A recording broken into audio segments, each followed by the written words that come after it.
This peculiar incident transpired during a summer when I was approximately 12 years old. My family, comprising my mother, my younger brother, and myself, chose accommodation in a hotel within a bustling city while visiting extended family. Despite the option to stay at our relative's residence, the allure of a bit more privacy led us to the hotel.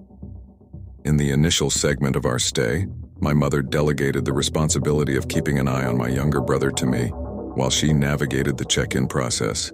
Seated on a lobby couch, we eased into relaxation as a man in his mid-40s strolled into the hotel. His appearance, although seemingly average, defied detailed description, generating a myriad of potential images. What struck me as odd was that, instead of making his way to the front desk, he nonchalantly settled on the couch opposite ours. A subtle unease was shed over me, fostering a speculative notion that he might have followed us in. Fortunately, my mother's call for us signaled that our room was ready, and we departed the lobby, momentarily setting aside any lingering discomfort. As the day progressed, around 7 p.m., following an interaction with extended family, my mother granted us permission to utilize the hotel pool. Adorning our swimwear, we immersed ourselves in the water, only to notice the same man from earlier entering the pool area fully clothed. Clad in jeans and a sweater, it became apparent that he harbored no intention of swimming. Initially brushing off the oddity, my mother's escalating concern became palpable as she pointed out the man. She instructed us to vacate the premises if he failed to depart within 5 minutes. When his presence persisted, we swiftly gathered our belongings, returning to our room at the close of 8 p.m. Anticipating a serene evening, we planned to watch a rented movie. However, my mother, persistently perturbed by the unsettling presence of the man, became increasingly anxious. Amidst the film, she decided to take a shower. Unexpectedly, a knock on the door ensued, accompanied by a voice purporting to be from housekeeping.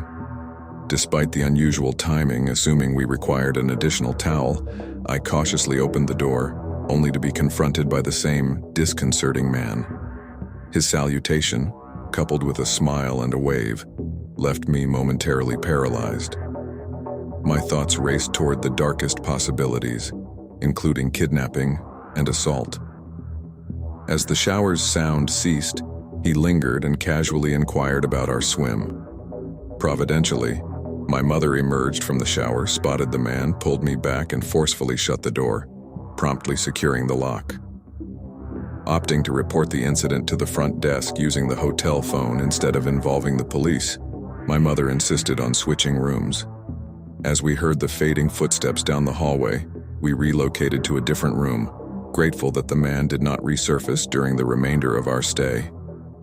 The unsettling encounter cast a lingering shadow over the duration of our stay at the hotel, underscoring the critical importance of maintaining vigilance in unfamiliar surroundings.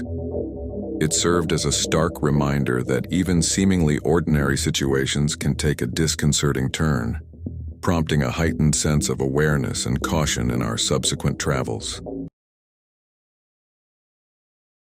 Have you ever experienced that uneasy feeling, especially when staying alone in a hotel room? It's a sentiment most might not relate to, particularly if you've never found yourself alone in such a setting.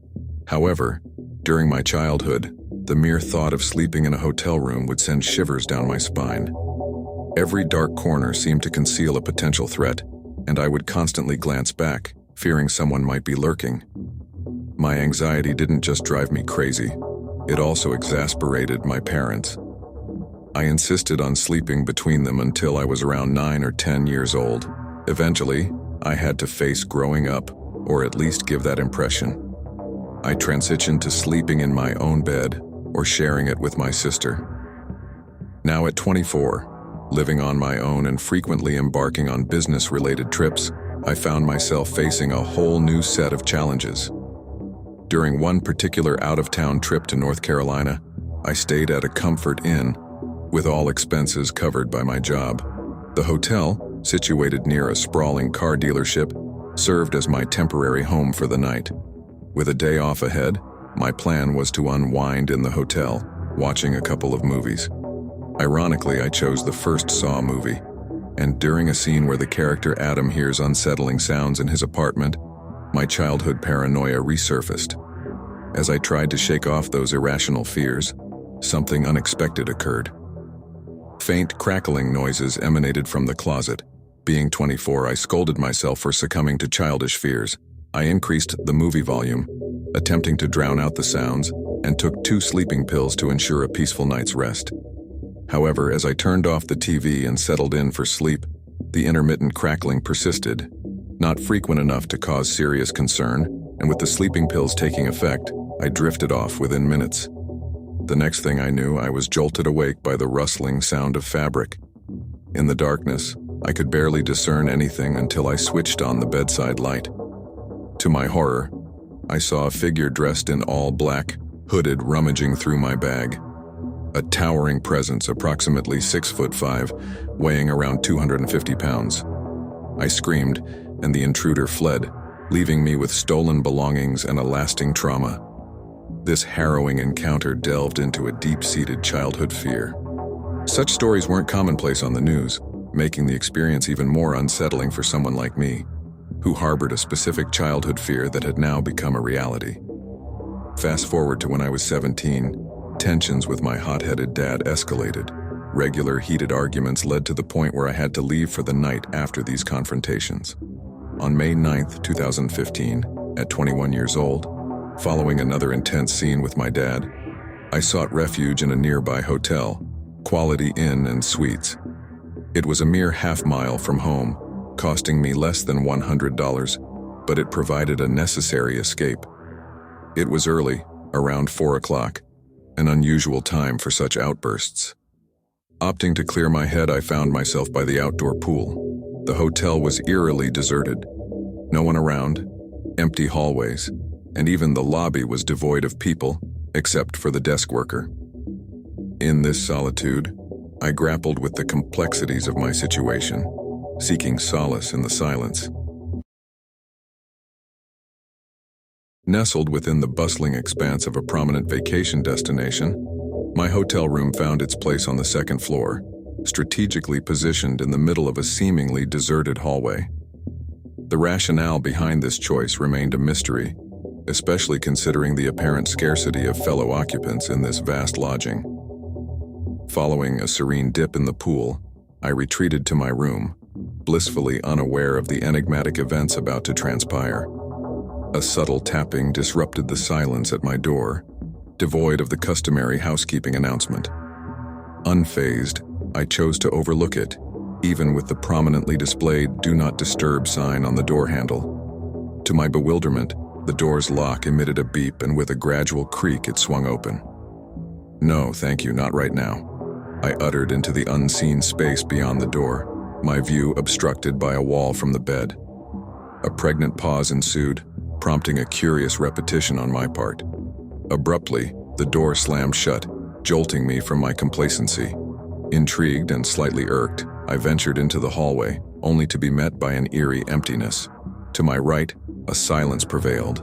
To my left, a fleeting glimpse of a woman's leg disappearing around the corner. The speed of her retreat left me bewildered. Racing to the end of the hallway, I detected another door closing, yet the space before me remained unoccupied, with approximately 20 shut doors contributing to my confusion and a growing sense of unease. Descending to the front desk, I sought to address the discourteous encounter with the mysterious employee. The woman behind the counter casually identified her as Rosa, promising to investigate the slamming incident.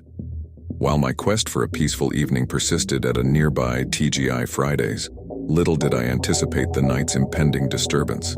Upon returning to my room, a phone call with my concerned mom unfolded, providing temporary solace amid familial tensions. As the clock struck 8, a palpable desire for the night to conclude overwhelmed me.